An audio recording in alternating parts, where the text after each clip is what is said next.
So ಮತ್ತೊಮ್ಮೆ ಎಲ್ಲರಿಗೂ ಶುಭ ಮಧ್ಯಾಹ್ನ ಮಕ್ಕಳ. ಎಲ್ಲರದ್ದು ಊಟ ಆಗಿದೆ ಅಂತ ಹೇಳಿ ಭಾವಿಸ್ತೇನೆ.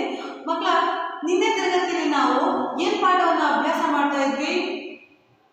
ಎಸ್, ಯಾರ ಬಗ್ಗೆ ನಾವು ತಿಳ್ಕೊತಾ ಇದ್ವಿ? ನಿಮ್ಮ ಪುಸ್ತಕದಲ್ಲಿ ಗದ್ಯ ಪಾಠ 3ನೇ ಪಾಠ ಯಾವುದು? ವೀರಮಾತೆ ಜೀಜಾಬಾಯಿ. ಅವರ ಜೀಜಾಮಾತೆ ಅವರ ಬಗ್ಗೆ, ಹಾಗೆ ಅವರ ಮಗ ಯಾರು? ಛತ್ರಪತಿ ಶಿವಾಜಿ.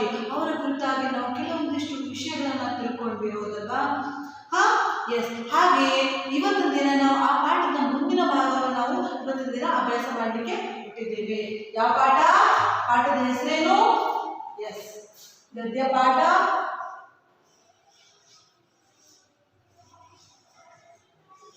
ಎಸ್, ಗದ್ಯ ಪಾಠ 3, ವೀರಮಾತೆ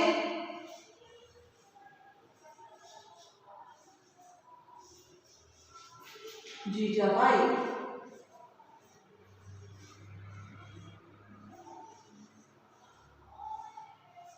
ವೀರಮಾತೆ ಜೀಜಾಬಾಯಿ. ಓಕೆನಾ? ವೀರಮಾತೆ ಜೀಜಾಬಾಯಿ. ಹಾಗಿದ್ರೆ ನಿಮಗೆ ಪುಸ್ತಕವರಿಗೆ ನಿಮಗೆ ಇನ್ನೂ ಪುಸ್ತಕ ಸಿಕ್ಕಿಲ್ಲ ಕೆಲವರಿಗೆ ಅಂತ ಹೇಳಿ ಅಲ್ವಾ?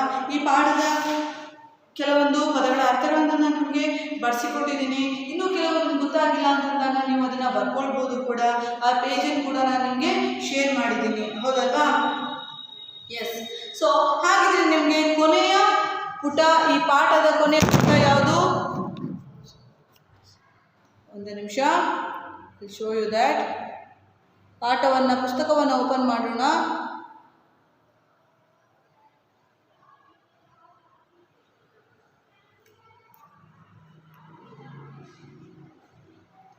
ಎಸ್, ಛತ್ರಪತಿ ಶಿವಾಜಿ ಅವರ ಮಗ ಅಲ್ವಾ? ಅವರ ತಂದೆಯವರ ಹೆಸರು ಏನಾಯಿತು ಹಾಗಿದ್ರೆ? ಯಾರ ತಂದೆಯವರ ಹೆಸರು? ಶಿವಾಜಿಯ ತಂದೆ ಹೆಸರೇನು? ಶಹಾಜಿ ಅಲ್ವಾ? ಎಸ್.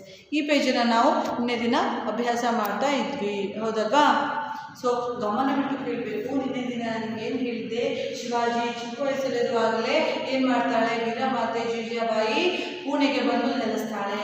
ಅವಳು ತುಂಬ ಚಾಣಾಕ್ಷತನವನ್ನು ಹೊಂದಿರ್ತಾಳೆ, ಅಂದರೆ ತುಂಬ ಬ್ರಿಲಿಯಂಟ್ ಇರ್ತಾಳೆ ಅವಳು. ಸೊ ಆಡಳಿತವನ್ನು ಹೇಗೆ ನಡೆಸೋದು ಹೇಳುವಂಥದ್ದು ಅವಳಿಗೆ ತಿಳಿದಿರುತ್ತೆ. ಆಗಿನ ಕಾಲದಲ್ಲಿ ಏನಿರುತ್ತೆ, ಆ ಟೈಮಲ್ಲಿ ಯಾರು ಮೊಘಲರು ಏನು ಮಾಡಿರ್ತಾರೆ? ನಮ್ಮ ಭಾರತವನ್ನು ಆಳ್ತಾ ಇರ್ತಾರೆ. ಸೊ ಆ ಮೊಘಲರಿಂದ ನಮ್ಮ ಭಾರತವನ್ನು ಸಂಪೂರ್ಣವಾಗಿ ಬಿಡುಗಡೆಗೊಳಿಸಬೇಕು, ಮುಕ್ತರನ್ನಾಗಿ ಮಾಡಿಸಬೇಕು ಅಂತೇಳಿ ಜನರನ್ನ ಏನು ಮಾಡ್ತಾಳೆ? ತನ್ನದೇ ಆದಂಥ ಒಂದು ಆಡಳಿತವನ್ನು ಕಟ್ಕೊಳ್ತಾಳೆ ಅಂತ ಹೇಳಿದ್ದೆ, ಹೌದಲ್ವಾ? ಅವಳದಾದಂಥ ಒಂದು ಸಾಮ್ರಾಜ್ಯವನ್ನು ಕಟ್ಕೊಳ್ತಾಳೆ. ಜನರ ಹತ್ರ ಹೇಳ್ತಾಳೆ, ಇನ್ನು ಮುಂದೆ ನೀವು ಮೊಘಲರು ಹೇಳುವಂತಹ ಒಂದು ಯಾವುದೇ ಕೆಲಸವನ್ನು ನೀವು ಮಾಡುವಂಥ ಅವಶ್ಯಕತೆ ಇಲ್ಲ. ನೀವು ನೆಮ್ಮದಿಯಿಂದ ನಿಮ್ಮ ಕೆಲಸವನ್ನು ನೀವು ಮಾಡ್ಕೊಂಡು ಆರಾಮಾಗಿ ಇರ್ಬೋದು. ಅವ್ರು ಹೇಳುವಂಥ ಯಾವುದೇ ರೂಲ್ಸ್ ರೆಗ್ಯುಲೇಷನ್ ನಾವು ಫಾಲೋ ಮಾಡೋ ಅವಶ್ಯಕತೆ ಇಲ್ಲ ಅಂತೇಳಿ ಹೇಳ್ತಾಳೆ. ಆಕೆ ಇವಳೇ ಸಾಮ್ರಾಜ್ಯವನ್ನು ಕಟ್ಕೊಳ್ತಾಳೆ, ಜನರನ್ನು ಕೂಡಿಸ್ತಾಳೆ. ಸೊ ಅವ್ರು ಹೇಳ್ದಾಗೆ ಕೇಳಲ್ಲ. ಹಾಗೆ ಮುಂದೆ ಅವರ ಜೊತೆ ಒಂದು ಯುದ್ಧವನ್ನು ಮಾಡಿ ಆ ಪುಣೆ ಅಂತ ಒಂದು ಚಿಕ್ಕ ಭಾಗವನ್ನು ಅವಳು ಗೆಲ್ತಾಳೆ. ಅಲ್ಲಿ ಅವಳು ವಾಸವಾಗ್ತಾಳೆ. ಹಾಗೆ ಏನು ಮಾಡ್ತಾಳೆ? ಈ ಕಡೆಗೆ ಚಿಕ್ಕ ಮಗ ಹುಟ್ಟಿರ್ತಾನೆ, ಯಾರು? ಶಿವಾಜಿಗೆ ಏನು ಮಾಡ್ತಾಳೆ? ಎಸ್, ದಾದಾಜಿ ಕೊಂಡದೇವ ಅವರಿಂದ ವಿದ್ಯೆಯನ್ನು ಕಲಿಸ್ತಾಳೆ. ಕುದುರೆ ಸವಾರಿಯನ್ನು ಕಲಿಸ್ತಾಳೆ, ಶಸ್ತ್ರವಿದ್ಯೆಯನ್ನು ಕಲಿಸ್ತಾಳೆ, ವಿದ್ಯೆಯನ್ನು ಕಲಿಸ್ತಾಳೆ.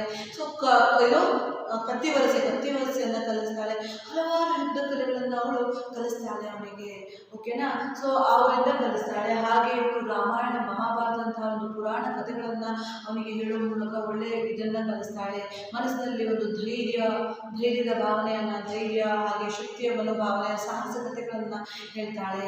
ಒಳ್ಳೊಳ್ಳೆ ಕಥೆಗಳು, ವೀರ ಜನರ ಸಾಹಸ ಮಾಡುವಂಥ ಕೆಲವು ರಾಜರುಗಳ ಕಥೆಗಳನ್ನು ಹೇಳ್ತಾಳೆ. ಈ ರೀತಿ ಕಥೆಗಳನ್ನು ಹೇಳೋದ್ರಿಂದ ಏನು ಮಾಡ್ತಾಳೆ ಅವರಲ್ಲಿ ಶಿವಾಜಿಯ ಅವರಲ್ಲಿ ಧೈರ್ಯವನ್ನು ತುಂಬುತ್ತಾಳೆ, ಸ್ವಾಭಿಮಾನವನ್ನು ತುಂಬುತ್ತಾಳೆ, ತ್ಯಾಗದ ಮನೋಭಾವನೆಯನ್ನು ತುಂಬುತ್ತಾಳೆ, ಓಕೆನಾ? ಹಾಗೆ ಅವಳು ಮುಂದೆ ಶಿವಾಜಿಯವರನ್ನು ಉತ್ತಮ ದೇಶಭಕ್ತನನ್ನಾಗಿ ಮಾಡ್ತಾಳೆ, ಓಕೆನಾ? ಹಾಗೆ ಅಖಂಡ ಮರಾಠ ಸಾಮ್ರಾಜ್ಯದ ಉನ್ನತಿಗೆ ದಾರಿದೀಪವಾದಳು ಅಂತ ಕೊಟ್ಟಿದ್ದಾರೆ ನೋಡಿ ನಿಮಗೆ ಪುಸ್ತಕದಲ್ಲಿ. ಮರಾಠ ಸಾಮ್ರಾಜ್ಯ ಅಂದರೆ ಮಹಾರಾಷ್ಟ್ರ ಅವ್ರದ್ದು ಮರಾಠ ಸಾಮ್ರಾಜ್ಯ ಉನ್ನತಿಗೆ ಅಂದರೆ ಬೆಳವಣಿಗೆ. ಉನ್ನತಿ ಅಂತಂದ್ರೇನು? ಬೆಳವಣಿಗೆ ಅಂತ ಹೇಳ್ಬೋದು.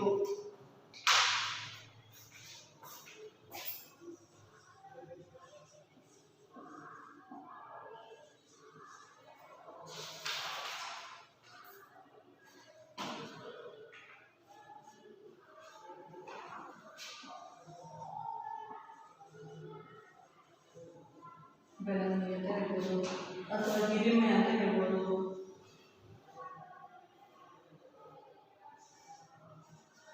ಏಳಿಗೆ ಏಳಿಗೆ ಅಥವಾ ಏಳಿಗೆ ಅಂತ ಹೇಳ್ಬೋದು. ಯಾವ ವ್ಯತ್ಯಾಸವನ್ನು ಕೂಡ ನಾವು ಕೊಡ್ಬೋದು, ಹೌದಲ್ವಾ? ಸೊ ಏನಾಗುತ್ತೆ ಇಲ್ಲಿ ಅಂತಂದರೆ ಉನ್ನತಿಗೆ ಕಾರಣವಾಗ್ತಾಳೆ, ದಾರಿದೀಪವಾಗ್ತಾಳೆ ಅಂತಂದರೆ ಶಿವಾಜಿಯನ್ನು ಬೆಳೆಸಿದ್ದು ಅವಳೇ ಅಂತಂದರೆ ಶಿವಾಜಿ ಏನೇ ಮಾಡಿದ್ರು ಕೂಡ, ಏನೇ ಸಾಧನೆಯನ್ನು ಸಾಹಸವನ್ನು ಮಾಡಿದರೂ ಕೂಡ ಯಾರಿಂದ ಅವನು ಆ ಥರ ಎಲ್ಲ ಮಾಡಿದಾಗುತ್ತೆ, ಅವರ ತಾಯಿಯಾದಂತಹ ಜೀಜಾಮಾತೆ ಅವರಿಂದನೇ ಆಗ್ತಾಳೆ. ಅವಳು ಅವನಿಗೆ ದಾರಿದೀಪವಾಗ್ತಾಳೆ. ಯಾರಿಗೆ? ಛತ್ರಪತಿ ಶಿವಾಜಿಯವರಿಗೆ. ಓಕೆನಾ? ಮುಂದೆ ನೋಡೋಣ. ಕೊನೆಯ ಲಾಸ್ಟ್ ಪ್ಯಾರ ಇದೆ, ಚಿಕ್ಕ ಪ್ಯಾರ ಇದೆ, ನೋಡೋಣ. ಇದಿಷ್ಟನ್ನು ನೀವು ಕಲ್ತ್ಕೊಂಡ್ರಿ ಅಂತಂದರೆ ಈ ಪಾಠವನ್ನು ನೀವು ಅರ್ಥ ಮಾಡಿಕೊಂಡೆ, ಈ ಪಾಠವನ್ನು ಅಭ್ಯಾಸ ಮಾಡಿದಂಗೆ ಆಗುತ್ತೆ. ಓಕೆನಾ? ಸೊ ಮುಂದೆ ಏನು ಕೊಟ್ಟಿದ್ದಾರೆ? ಮುಂದೆ ಶಿವಾಜಿಯು ಪ್ರಬಲ ಮೊಘಲ್ ಸಾಮ್ರಾಟ ಔರಂಗಜೇಬನ ವಿರುದ್ಧ ಹೋರಾಡಿ ಜಯಗಳಿಸಿದನು. ನಿಮಗೆ ಹೇಳಿದ್ದೆ, ನಿಮಗೆ ಏನು ಹೇಳಿದ್ದೆ ನಾನು? ತಾಯಿಯ ಒಂದು ಆಸೆ ಇರುತ್ತೆ. ಯಾರಿಗೆ? ವೀರಮಾತೆ ಜೀಜಾಬಾಯಿ ಒಂದು ಆಸೆ ಇರುತ್ತೆ. ಏನು ಆಸೆ? ಶಿವಾಜಿಯನ್ನು ಕರ್ಕೊಂಡು ಏನು ಹೇಳ್ತಾಳೆ? ಸ್ಟಾರ್ಟಿಂಗಲ್ಲಿ ಹೇಳಿದ್ದೆ ನಿಮಗೆ, ನಮ್ಮ ಮಗ ನಾನು ಹೇಳಿದ್ದನ್ನು ಕೊಡುವೆಯಾ ಅಂತ ಹೇಳಿ ಕೇಳಿದಾಗ ಆಗಲೇ ಅಮ್ಮ ಭವಾನಿ ತಾಯಿಯ ಮೇಲಾಣೆ ನೀ ಕೇಳಿದ್ದನ್ನು ಕೊಡುವೆ ಅಂತ ಹೇಳಿ ಪ್ರಮಾಣವನ್ನು ಮಾಡ್ತಾಳೆ, ಹೌದಾ? ಹಾಗೆ ಜೀಜಾಬಾಯಿ ಅವರು ಹೇಳ್ತಾರೆ, ಕೊಂಡಾಣದುರ್ಗ ದೇಶವು, ಕೊಂಡಾಣದುರ್ಗ ಅನ್ನುವಂಥ ಒಂದು ಪ್ಲೇಸ್ ಇದೆ, ಜಾಗ ಮೊಘಲರ ವಂಶದಲ್ಲಿದೆ, ಮೊಘಲರ ವಶದಲ್ಲಿದೆ. ಒಂದು ಕೊಂಡಾಣದುರ್ಗ ಒಂದು ಕೋಟೆ. ಓಕೆನಾ? ದುರ್ಗ ಅಂತಂದ್ರೆ ಕೋಟೆ. ಇದು ಒಂದು ಕೊಂಡಾಣದುರ್ಗ ಅಂತ ಹೇಳಿ ಒಂದು ಕೋಟೆ ಅಂತ ತಿಳ್ಕೊಳ್ಳಿ.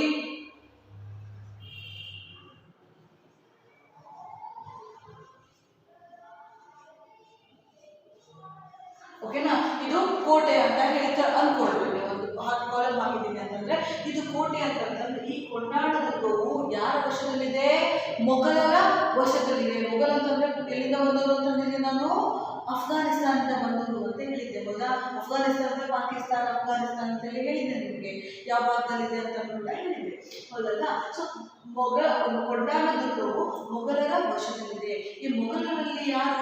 ರಾಜ ಔರಂಗಜೇಬಗಳನ್ನು ಆಳ್ವಿಕೆಯನ್ನ ನಡೆಸ್ತಾ ಇರ್ತಾನೆ ಆ ಟೈಮಲ್ಲಿ. ಓಕೆನಾ? ಯಾರು? ಔರಂಗಜೇಬ.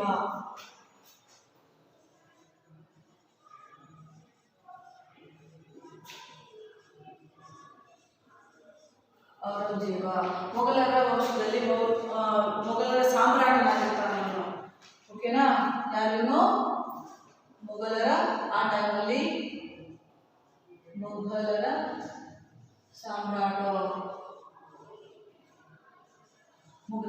ಸಾಮ್ರಾಟನಾಗಿರ್ತಾನೆ. ಓಕೆನಾ?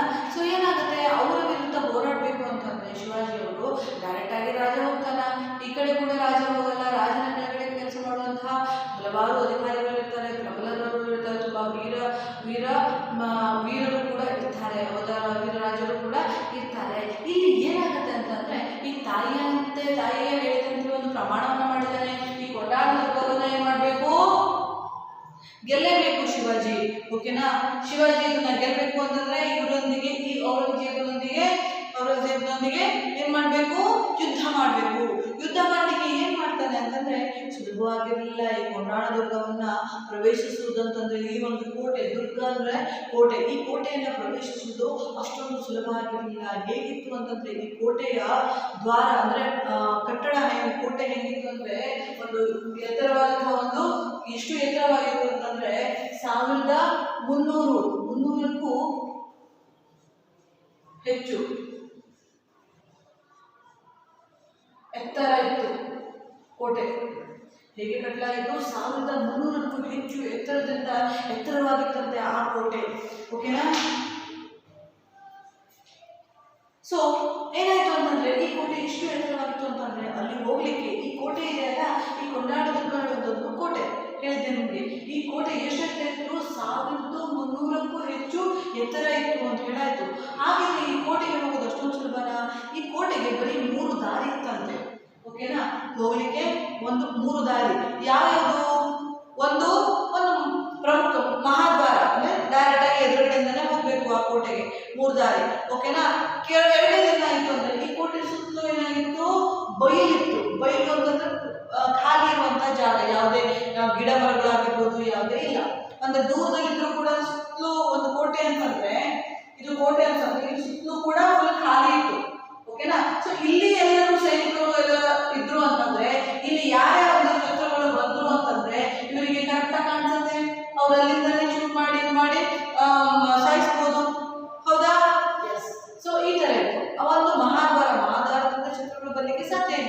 ಹೌದಾ?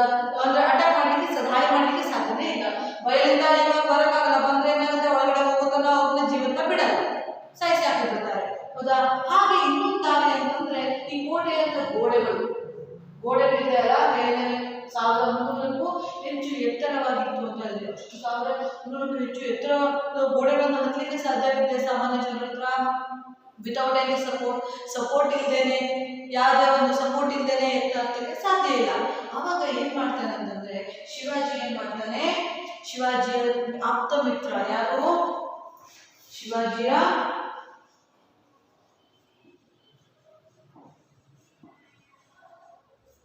ಆಪ್ತ ಮಿತ್ರ ಯಾರು, ಆಪ್ತ ಮಿತ್ರ ಯಾರು ಗೊತ್ತಿದೆ ನಿಮಗೆ? ಎಸ್, ತಾನಾಜಿ ಮಾಲುಸರೆ.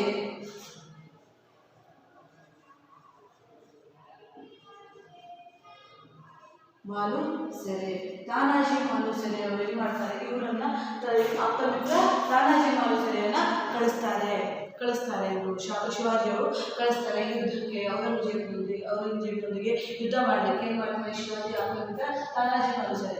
ಇಲ್ಲಿ ಒಂದು ಇನ್ಸಿಡೆಂಟ್ ಅನ್ನ ನೀವು ನೆನಪಿಟ್ಕೊಳ್ಬೇಕು. ಈ ತಾನಾಜಿ ಮಾಲುಸರೆ ಇರ್ತಾರಲ್ಲ, ಇವರ ಮಗಂದು ಮದುವೆ ಇರುತ್ತೆ, ಒಂದು ಏನು ಫಂಕ್ಷನ್ಸ್ ಇರುತ್ತೆ ನೆಕ್ಸ್ಟ್ ಡೇಗೆ.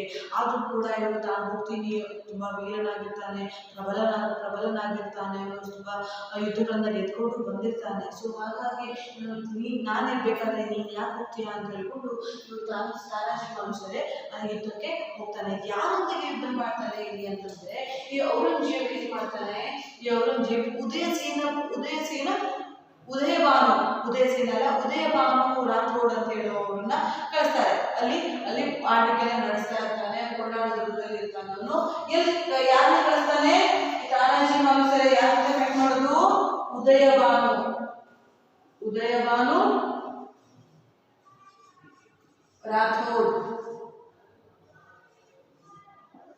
ರಾಥೋಡ್ ಇವರೊಂದಿಗೆ ಯುದ್ಧ ಮಾಡ್ತಾರೆ.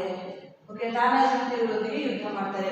ಈ ತಾನಾಜಿ ಮಾಲುಸರೆ ಹೇಗೆ ಆ ಕೋಟೆಯನ್ನು ಪ್ರವೇಶಿಸಿದಾಡುವಂಥದ್ದು ನಿಮಗೆ ತುಂಬಾ ಇಂಪಾರ್ಟೆಂಟ್ ಆಗಿರುವಂಥದ್ದು. ನಾನು ನಿಮಗೆ ಹೇಳ್ತೀನಿ ಸ್ಟೋರಿಯನ್ನ. ಕಾಣಿಸ್ತಾ ಇದೆ ಅಲ್ವಾ ಈ ಪ್ರಾಣಿ, ನೋಡಿದ್ರಲ್ವ ಈ ಪ್ರಾಣಿಯನ್ನ? ಸೊ ಈ ಪ್ರಾಣಿಯನ್ನ ಏನ್ ಮಾಡ್ತಾರೆ ಅಂತಂದ್ರೆ ಅವರು ಪ್ರಾಣಿಗೆ ಬಾಯಿಗೆ ಒಂದು ಹಗ್ಗವನ್ನ ಕೊಡ್ತಾರೆ. ಓಕೆನಾ? ಹಗ್ಗವನ್ನ ಕೊಟ್ಟು ಆ ಪ್ರಾಣಿನ ಮೇಲ್ಗಡೆ ಕೋಟೆಯ ಮೇಲ್ಗಡೆ ಹಾಕ್ತಾರೆ. ಓಕೆನಾ? ಅದೇನ್ ಮಾಡುತ್ತೆ, ಗಟ್ಟಿಯಾಗಿ ಆ ಹಗ್ಗವನ್ನು ಹಿಡ್ಕೊಳ್ಳುತ್ತೆ. ಆ ಹಗ್ಗದ ಸಹಾಯದಿಂದ ಏನ್ ಮಾಡ್ತಾನೆ ತಾನಾಜಿ ಮಾಲುಸರೆ ಮೇಲೆ ಹೋಗ್ತಾನೆ. ಅವನೊಂದಿಗೆ ಅವನ ಒಂದಿಷ್ಟು ಸೈನಿಕರು, ಹಾಗೆ ಇವರ ಮಾವ ಅಂತಿದ್ದಾರೆ, ಯಾರು ತಾನಾಜಿ ಮಾಲುಸರೆ ಅವರ ಮಾವ. ಆ ಮಾವ ಹಾಗೆ ಅವರ ಸೈನಿಕರು ಅವರೆಲ್ಲರ ಜೊತೆಗೆ ಅವ್ರು ಏನ್ ಮಾಡ್ತಾರೆ, ಮೇಲ್ಗಡೆಗೆ ಕೋಟೆ ಮೇಲ್ಗಡೆ ಹೋಗ್ತಾರೆ, ಅವರೊಂದಿಗೆ ಯುದ್ಧವನ್ನ ಮಾಡ್ತಾರೆ. ಓಕೆನಾ? ಎಸ್. ಸೊ ಯುದ್ಧವನ್ನ ಮಾಡ್ತಾರೆ. ಯುದ್ಧ ಮಾಡ್ತಾರೆ. ಆದ್ರೆ ಏನ್ ಮಾಡ್ತಾರೆ, ಉದಯಭಾನು ಸಿಂಗ್ ಏನ್ ಮಾಡ್ತಾರೆ, ತಾನಾಜಿ ಮಾಲುಸರೆ ಅವರನ್ನ ಸಾಯಿಸಾಕಿಬಿಡ್ತಾರೆ, ನಿಧನವನ್ನು ಹೊಂದ್ತಾರೆ ಇವರು. ಆದರೆ ಶೇಲಾರ್ ಇವರ ಮಾವ ಅಂತ ಹೇಳಿದ್ದೆ ನಾನು, ಶೇಲಾರ್ ಮಾವ ಅಂತ ಹೇಳ್ತಾರೆ. ಇವರ ಮಾವನಾದ ಶೇಲಾರ್ ಮಾವ ಏನ್ ಮಾಡ್ತಾನೆ, ಉದಯಭಾನನ ಯುದ್ಧದಿಂದ ಸೋಲ್ಸಾಕ್ತಾನೆ ಹಾಗೂ ಸಾಯಿಸಾಕ್ತಾನೆ. ಹಾಗಾಗಿ ಏನಾಗುತ್ತೆ, ಕೊನೆಯಲ್ಲಿ ಫೈನಲ್ ಆಗಿ ಶಿವಾಜಿಗೆ ಕೊಂಡಾಡುದುರ್ಗ ಸಿಗತ್ತೆ. ಆದ್ರೆ ತಾನಾಜಿ ಮಾಲುಸರೆಯನ್ನ ಕಳ್ಕೋತಾನೆ. ಅವನು ಆಪ್ತ ಮಿತ್ರ ತಾನಾಜಿ ಮಾಲುಸರೆಯನ್ನ ಈ ಯುದ್ಧದಿಂದ ಕಳ್ಕೋತಾನೆ. ಉದಯಭಾನು ರಾಥೋಡ್ ಕೂಡ ಸತ್ತೋಗ್ತಾನೆ. ಆದ್ರೆ ಏನಾಗುತ್ತೆ, ಸಾಯಿಸಿದೆ ಯಾರು, ಶೇಲಾರ್ ಅಂತ ಹೇಳೋರು ಇವರ ಮಾವ, ತಾನಾಜಿ ಮಾಲುಸರೆ ಅವರ ಮಾವ ಯಾರು, ಶೇಲಾರ್ ಹೇಳೋರು ಉದಯಭಾನು ರಾಥೋಡನ್ನ ಸಾಯಿಸಾಕ್ತಾರೆ. ಓಕೆನಾ? ಅರ್ಥ ಆಗ್ತಿದ್ದಲ್ಲ ನಾನು ಹೇಳ್ತಿದ್ದು? ಸೊ ಏನಾಗ್ತಾರೆ ಇಲ್ಲಿ, ಶಿವಾಜಿ ಏನಾಗ್ತಾರೆ, ತಾನಾಜಿಯನ್ನ ಕಳ್ಕೊಂತಾನಲ್ವಾ, ಆಪ್ತ ಮಿತ್ರ, ಅವನು ಬೆಸ್ಟ್ ಫ್ರೆಂಡ್ ಆಗಿರ್ತಾರೆ ಇಬ್ರು.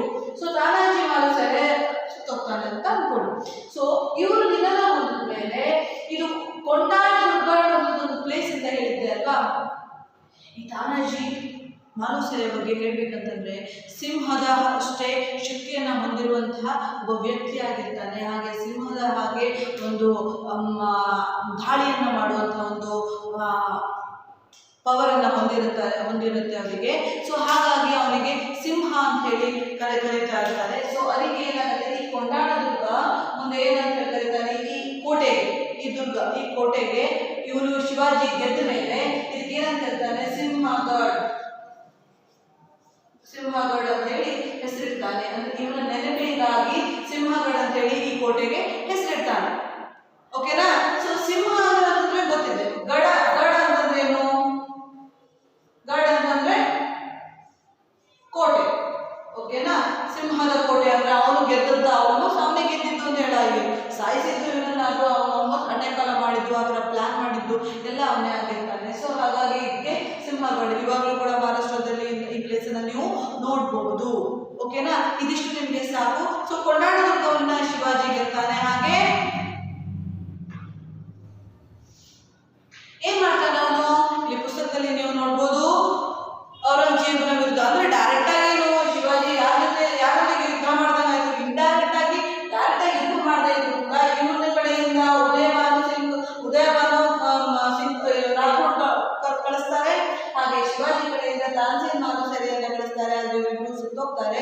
ಆದ್ರೆ ಗೆದ್ದಿದ್ದು ಯಾರು? ಶಿವಾಜಿಯೇ ಆಗಿರ್ತಾನೆ. ಶಿವಾಜಿಗೆ ಕೊಂಡಾಣ ದುರ್ಗವು ಸಿಗತ್ತೆ. ಓಕೆನಾ? ಹೀಗೆ ಒಂದೊಂದೇ ಪ್ರದೇಶವನ್ನು ಆತ ಗೆಲ್ತಾ ಹೋಗ್ತಾನೆ. ಹಾಗೆ ನಮ್ಮ ಆಲ್ಮೋಸ್ಟ್ ಅರ್ಧ ಭಾರತವನ್ನು ಅವನು ಆಳ್ತಾನೆ. ಮುಂದೆ ಮರಾಠ ಸಾಮ್ರಾಜ್ಯ ಆಳುತ್ತೆ. ಓಕೆನಾ? ಇಲ್ಲಿ ಏನಾಗುತ್ತೆ? ಜೀಜಾಬಾಯಿ ಮಗನ ವಿಜಯೋತ್ಸವಕ್ಕೆ ಪುಸ್ತಕದಲ್ಲಿ ಕೊಟ್ಟಿದ್ದಾರೆ ನೋಡಿ. ಜೀಜಾಬಾಯಿಯ ಒಂದು ನಿಮಿಷ ನಿಮಗೆ ಸಿಂಹಗಢ ಕೊಂಡಾಣ ದುರ್ಗ ಅಂತ ಹೇಳಿ ಹೇಳ್ತಲ್ವಾ ಇದಾನೆ. ಸೊ ಶಿವಾಜಿ ಏನ್ ಮಾಡಿರ್ತಾನೆ? ಕೊಂಡಾಣ ದುರ್ಗವನ್ನ ಗೆಲ್ತಾನೆ. ಆ ವಿಜಯೋತ್ಸವ ಅಮ್ಮನಿಗೆ ತುಂಬಾ ಖುಷಿ ಆಗುತ್ತೆ. ಯಾರಿಗೆ? ವೀರಮಾತೆ ಜೀಜಾಬಾಯಿಗೆ ತುಂಬಾ ಖುಷಿ ಆಗ್ತದೆ. ನನ್ನ ಮಗ ನಾನು ಹೇಳಿದ್ದನ್ನ ಕೊಡಿಸ್ಬಿಟ್ಟ, ನನಗೆ ನನ್ನ ಕೊಂಡಾಣ ದುರ್ಗವನ್ನ ಬೇಕು ಅಂತ ಹೇಳಿದ್ಲಲ್ವಾ ವರ್ಷದಲ್ಲಿ, ಅದನ್ನ ನೀನು ಗೆದ್ದುಕೊಂಡು ತಗೊಂಬ ಅಂತ ಹೇಳಿರ್ತಾಳೆ. ಬಹುಮಾನವಾಗಿ ಅದು ಗಿಫ್ಟ್ ಆಗಿ ನೀನು ಕೊಡ್ಬೇಕು ಅಂತ ಅಮ್ಮ ಹೇಳಿರ್ತಾಳೆ. ಸೊ ಇವನು ಗೆದ್ದುಕೊಂಡು ತಗೊಬಂದು ಕೊಡ್ತಾನೆ. ಓಕೆನಾ? ಸೊ ಈ ಖುಷಿಗೆ ಏನ್ ಮಾಡ್ತಾಳೆ? ರಾಯಗಢದಲ್ಲಿ ಶಿವಾಜಿಯ ಪಟ್ಟಾಭಿಷೇಕವು ಅತ್ಯಂತ ವೈಭವದಿಂದ ನಡೆಯಿತು. ರಾಯಗಢ ಹೇಳುವಂತಹ ಒಂದು ಪ್ರದೇಶದಲ್ಲಿ ಏನಾಗುತ್ತಂತೆ? ಎಸ್, ಸ್ವಲ್ಪ ಮಾಡ್ತೀನಿ, ಅರ್ಥ ಆಯ್ತು ಅಂತ ತಿಳ್ಕೊತೀನಿ.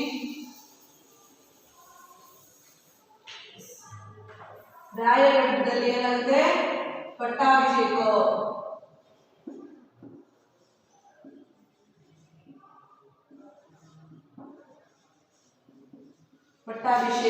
ಮಾಡ್ತಾರೆ. ರಾಯಗಢದಲ್ಲಿ ಪಟ್ಟಾಭಿಷೇಕವನ್ನ ಮಾಡ್ತಾರೆ.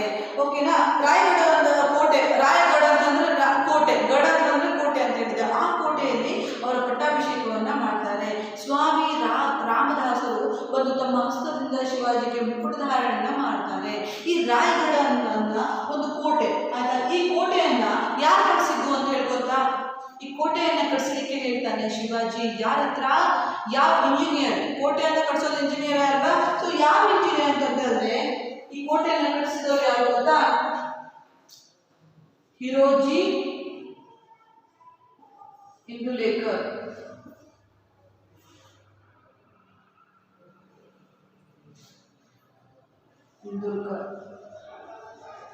ಇವರು ಕಟ್ಟಿಸಿದವರು.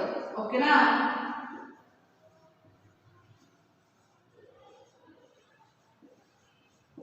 ಈ ರಾಯಗಢ ಒಂದು ಕೋಟೆಯನ್ನ ಕಟ್ಟಿಸ್ತಾರಂತೆ. ಯಾರು? ಹಿರೋಜಿ ಇಂದುಲೇಕರ್. ಇವರು ರಾಯಗಢದನ್ನ ಕಟ್ಟಿಸ್ತಾರೆ. ಈ ಕೋಟೆಯಲ್ಲಿ ಎಲ್ಲ ಪೂರ್ಣ 15-16 ಎಷ್ಟೋ ವರ್ಷಗಳು ತಗೊಳ್ತಾರೆ ಇವರು ಈ ಕಟ್ಟಡವನ್ನ ಕಟ್ಟಲಿಕ್ಕೆ, ಇದು ಕೋಟೆಯನ್ನ ಕಟ್ಟಲಿಕ್ಕೆ. ಇದಾದ್ಮೇಲೆ ಈ ಕೋಟೆಯಲ್ಲೇ ಇವರ ಯಾರ ಶಿವಾಜಿಯ ಪಟ್ಟಾಭಿಷೇಕ ಆಗುತ್ತೆ. ಓಕೆನಾ? ಈ ಪಟ್ಟಾಭಿಷೇಕದಲ್ಲಿ ಏನಾಗುತ್ತೆ? ಪಟ್ಟಾಭಿಷೇಕ ಅತ್ಯಂತ ವೈಭವದಿಂದ ನಡೆಯಿತು. ಎಲ್ಲರನ್ನೂ ಕರೀತಾರೆ, ಎಲ್ಲರನ್ನೂ ಇನ್ವೈಟ್ ಮಾಡ್ತಾರೆ. ಪೋರ್ಚುಗೀಸರು, ಡಚ್ಚರು, ಫ್ರೆಂಚರು ಎಲ್ಲರನ್ನೂ ಕರೆಸ್ತಾರೆ ಈ ಪಟ್ಟಾಭಿಷೇಕಕ್ಕೆ ಅತ್ಯಂತ ವೈಭವದಿಂದ. ಅಂತಂದ್ರೆ ನೋಡಿ, ಇಲ್ಲಿ ಸಿಂಹಾಸನವನ್ನ ಕೂತ್ಕೊಳ್ತಾನೆ. ಅವರ ಸಿಂಹಾಸನ ಇರುತ್ತಲ್ಲ, ಯಾವುದು? ಶಿವಾಜಿಯ ಸಿಂಹಾಸನ. ಅವ್ರು ಕೂತ್ಕೊಳ್ಳುವಂತಹ ಒಂದು ಸ್ಥಳ, ಆ ಸಿಂಹಾಸನದ ಆ ಪೀಠ ಎಷ್ಟಿತ್ತು ಅಂತಂದ್ರೆ ಎಷ್ಟು ಹೇಳ್ತಾರೆ ಗೊತ್ತಾ?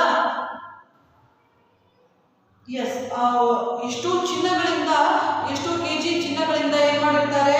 ಆ ಸಿಂಹಾಸನವನ್ನ ಕಟ್ಟಿಸಿರ್ತಾರೆ. 1280 ಚಿನ್ನಗಳು ಕೆಜಿ. ಎಷ್ಟು? 1280. ಆಲ್ಮೋಸ್ಟ್ 1000ಕ್ಕೂ ಹೆಚ್ಚು ಕೆಜಿ.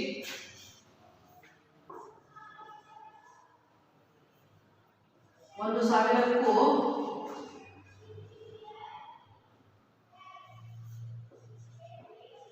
ಕೆಜಿ ಕನ್ನಡದಲ್ಲಿ ಬರೆಯೋಣ. kg ಗಿಂತಲೂ ಹೆಚ್ಚು ಚಿನ್ನ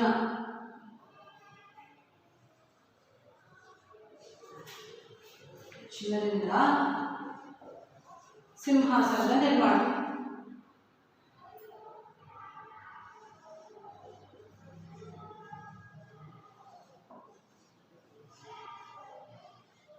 ಇದೆಲ್ಲ ಬರ್ಕೊಳ್ಳೋ ಅವಶ್ಯಕತೆ ಇಲ್ಲ, ಜಸ್ಟ್ ಕೇಳ್ಕೊಳ್ಳೋಕಷ್ಟೇ, ನೀವು ಬರ್ಕೊಳ್ಳೋ ಅವಶ್ಯಕತೆ ಇಲ್ಲ. ಇದು ನಾನು ಎಕ್ಸ್ಟ್ರಾ ಆಗಿ ಹೇಳ್ತಾ ಇದ್ದೀನಿ, ನಿಮ್ಮ ಪುಸ್ತಕದಲ್ಲಿ ಇವೆಲ್ಲ ಇಲ್ಲ. ಪಟ್ಟಾಭಿಷೇಕ ಆಯಿತು ಅಂತೇಳಿ ಹೇಳಿದ್ದಾರೆ, ಬಟ್ ನಿಮ್ಗೆ ಅದನ್ನ ಇಮ್ಯಾಜಿನ್ ಮಾಡ್ಕೊಳ್ಬೋದಲ್ಲ. ಸಿಂಹಾಸನ ಎಷ್ಟು ಕೆಜಿ ಚಿನ್ನ ಅಂತಂದ್ರೆ 1,000ಕ್ಕೂ ಹೆಚ್ಚು ಕೆಜಿ, 1,000ಕ್ಕೂ ಹೆಚ್ಚು ಕೆಜಿ ಚಿನ್ನವನ್ನು ಹೊಂದಿರುವಂತಹ ಒಂದು ಸಿಂಹಾಸನವನ್ನು ರೆಡಿ ಮಾಡ್ತಾರೆ ಶಿವಾಜಿಗೋಸ್ಕರ. ಆ ಸಿಂಹಾಸನಕ್ಕೆ ಕೇಳಬೇಕು ನೀವು, ಎಷ್ಟು ನಮ್ಮ ಪ್ರಪಂಚದಲ್ಲಿ ಇರುವಂತಹ ಅದ್ಭುತವಾದಂತಹ ಒಂದು ಸ್ಟೋನ್, ವಜ್ರ ಇರ್ಬೋದು, ಹವಳ ಇರ್ಬೋದು, ಯಾವ್ಯಾವ ತುಂಬಾ ಕಾಸ್ಟ್ಲಿ ಆ ಹವಳಗಳು ಇರ್ತಾವಲ್ಲ, ಸ್ಟೋನ್ಗಳು, ಅಂತ ಸ್ಟೋನ್ಗಳನ್ನೆಲ್ಲ ಸಿಂಹಾಸನದ ಮೇಲೆ ಸಿಂಹಾಸನದಲ್ಲಿ ಕಾಣ್ಬೋದಂತೆ. ಓಕೆನಾ, ಅಷ್ಟು ಇದು ಅತ್ಯಂತ ವೈಭವದಿಂದ ನಡೆಯಿತು. ಇಲ್ಲಿ ಏನಾಗುತ್ತೆ ಅಂತಂದ್ರೆ, ಸ್ವಾಮಿ ರಾಮದಾಸರು ಬಂದು ತಮ್ಮ ಹಸ್ತದಿಂದ ಶಿವಾಜಿಗೆ ಮುಕುಟ ಧಾರಣೆಯನ್ನ ಮಾಡಿದರು. ಮುಕುಟ ಧಾರಣೆ ಅಂತಂದ್ರೆ ಕಿರೀಟ. ಯಾರು ಮಾಡಿದಂತೆ? ಸ್ವಾಮಿ ರಾಮದಾಸರು ತಮ್ಮ ಹಸ್ತ ಅಂತಂದ್ರೆ ಕೈ, ಅವರ ಕೈಯಿಂದಲೇ ಏನ್ ಮಾಡಿದಂತೆ ಶ್ರೀ ರಾಮದಾಸರು, ಸ್ವಾಮಿ ರಾಮದಾಸರು ಶಿವಾಜಿಗೆ ಮುಕುಟ ಧಾರಣೆ ಮಾಡಿದ್ರು, ಕಿರೀಟವನ್ನ ಧರಿಸಿದ್ರು, ಧಾರಣೆಯನ್ನ ಮಾಡಿದ್ರು, ಹಾಕಿದ್ರು. ಓಕೆನಾ. ಜೀಜಾಬಾಯಿ ಶಿವಾಜಿಯು ಬಾಲ್ಯದಿದ್ದಾಗ ತಾನು ಕಂಡ ನನಸಾಯಿತು ಎಂದು ಖುಷಿಪಟ್ಟು ಶಿವಾಜಿಯನ್ನು ಆಶೀರ್ವದಿಸಿದ್ದಳು. ಅವನು ಶಿವಾಜಿ ಚಿಕ್ಕವನಿದ್ದಾಗ ಅವಳು ಆಸೆ ಪಟ್ಟಿರ್ತಾಳಲ್ಲ, ಕೊಂಡಾಡದುರ್ಗ ನನಗೆ ವಶಕ್ಕೆ ಬೇಕು, ನನಗೆ ಗೆದ್ಕೊಂಡು ನಾನು ತಂದ್ಕೊಡ್ಬೇಕು, ನಾನು ತಂದ್ಕೊಡ್ತೀಯಾ ಅಂತ ಕೇಳಿದಾಗ ಅವನೇನು ಹೇಳ್ತಿರ್ತಾನೆ, ಖಂಡಿತವಾಗಿ ನಾನು ನಿನ್ನ ಆಸೆಯನ್ನು ಈಡೇರಿಸ್ತೆ ಅಂತ ಹೇಳಿರ್ತಾರೆ. ಸೊ ಈ ದೊಡ್ಡವರಾದ್ಮೇಲೆ ಇದನ್ನ ಗೆದ್ಕೊಂಡು ವಾಪಸ್ ಅವನಿಗೆ ತಂದುಕೊಟ್ಟದ್ರಿಂದ ಖುಷಿ ಆಗುತ್ತೆ. ಸೊ ಇದಕ್ಕೆ ಇಡೀ ರಾಜ್ಯಕ್ಕೆ ಈ ರಾಯಗಢನ್ನ ಏನ್ ಮಾಡ್ತಾರೆ, ರಾಯಗಢನ್ನ ರಾಜಧಾನಿಯನ್ನಾಗಿ ಮಾಡ್ತಾರೆ. ಮಹಾರಾಷ್ಟ್ರದ ರಾಜಧಾನಿಯನ್ನಾಗಿ ರಾಯಗಢನ್ನ ಮಾಡ್ತಾರೆ. ಮಹಾರಾಷ್ಟ್ರದ ರಾಜಧಾನಿ, ಇದು ಕ್ಯಾಪಿಟಲ್ ಅನ್ನ ಮಾಡ್ತಾರೆ. ಯಾರು? ಶಿವಾಜಿ. ಓಕೆನಾ. ಸೊ ನೆಕ್ಸ್ಟ್ ಏನಾಯ್ತು?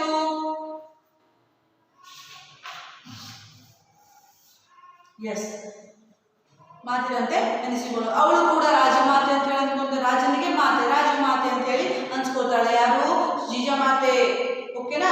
ಈ ಸಂತೋಷದ ದಿನಗಳನ್ನು ಅನುಭವಿಸಲು ಹೆಚ್ಚು ಅವಕಾಶ ಜೀಜಾಬಾಯಿಗೆ ಲಭಿಸಲಿಲ್ಲ. ಈ ತರ ಇಷ್ಟೊಂದು ಖುಷಿಯಲ್ಲಿರುವಾಗ ಇಷ್ಟೊಂದು ಸಂತೋಷ, ಓಕೆನಾ, ಇಷ್ಟೊಂದು ಸುಖ, ಇದು ಜಾಸ್ತಿ ದಿನ ಅವಳ ಹತ್ರ ಇರಲಿಲ್ಲ. ಏನಾಯ್ತು ಅವಳಿಗೆ? ಅವಾಗ ಲಭಿಸಲಿಲ್ಲ ಅಂದ್ರೆ ಸಿಗಲಿಲ್ಲ. ಓಕೆನಾ. ಶಿವಾಜಿ ಗದ್ದಿಗೆಯಲ್ಲಿ ಇದ್ದ, ಗದ್ದಿಗೆ ಅಂದ್ರೆ ಸಿಂಹಾಸನ, ಗದ್ದಿಗೆ ಅಂತಂದ್ರೆ ಸಿಂಹಾಸನ. ಓಕೆನಾ.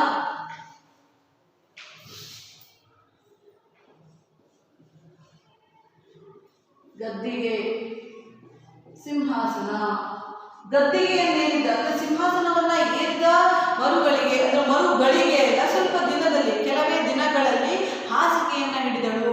ವೀರಮಾತೆ ಜೀಜಾಬಾಯಿ ಹಾಸಿಗೆಯನ್ನು ಹಿಡಿದಳು. ಅದಕ್ಕೆ ಹುಷಾರ್ ತಪ್ಪತ್ತಂತೆ.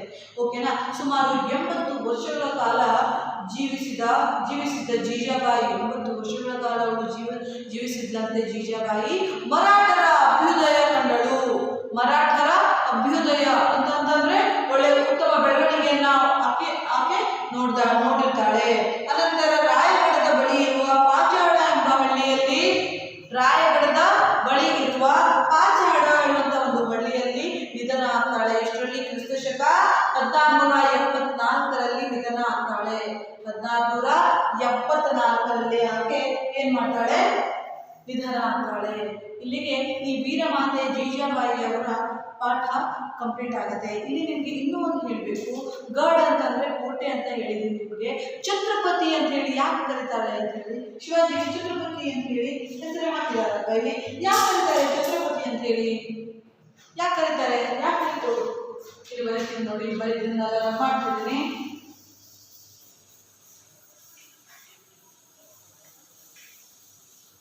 ಎಸ್, ಛತ್ರಪತಿ ಶಿವಾಜಿ. ಛತ್ರಪತಿ ಶಿವಾಜಿ ಅಲ್ವಾ. ಛತ್ರ ಅಂತಂದ್ರೇನು? ಭೂಮಿ. ಛತ್ರ ಅಂತಂದ್ರೆ ಭೂಮಿ ಹೇಳುವಂತ ಅರ್ಥವನ್ನ ಕೊಡುತ್ತೆ. ಓಕೆನಾ. ಛತ್ರಪತಿ, ಪತಿ ಅಂತಂದ್ರೆ ಒಡೆಯ ಅನ್ನುವಂತ ಅರ್ಥ ಆಗುತ್ತೆ. ಒಡೆಯ, ಒಡೆಯ ಹೇಳುವಂತ ಅರ್ಥವನ್ನ ಕೊಡುತ್ತೆ. ಅಂದ್ರೆ ಭೂಮಿಗೆ ಒಡೆಯ, ಭೂಮಿ ಒಡೆಯ. ಛತ್ರಪತಿ ಭೂಮಿಗೆ ಒಡೆಯ.